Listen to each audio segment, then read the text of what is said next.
Hello students, welcome back to my channel. আচ্ছা, next নেনেল কোশ্চেনটা দেখো।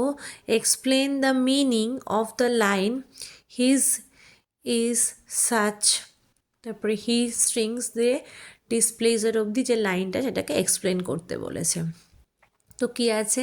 The snail has a strong ability to withdraw quickly, self-collect into its cell for protection, but it does so unwillingly, feeling annoyed or displeased at being disturbed by a touch or perceived threat.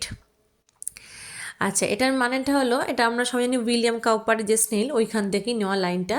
বলছে শামুকের এই যে দ্রুত নিজেকে গুটিয়ে নেওয়ার মানে self collect, এই শক্তিশালী ক্ষমতা রয়েছে তার খোলসের মধ্যে সুরক্ষার জন্য, কিন্তু সেটা অনিচ্ছাকৃতভাবে বিরক্ত বা অসন্তুষ্ট হয়ে করে যখন তাকে স্পর্শ করা হয় বা কোনো বিপদ অনুভূত হয়। Its defensive reaction showing the snail dislike intrusion in even though it's capable of it. এটা হলো কি? এটা হলো ডিফেন্সিভ রিয়াকশান, মানে আত্মরক্ষামূলক প্রতিক্রিয়া, যা দেখায় যে শামুক তার খোলসে ঢুকে যাওয়া অপছন্দ করে যদিও সে সেটা করতে সক্ষম, even though it's capable of it. ঠিক আছে, এই হলো এটার বেঙ্গলি মিনিং।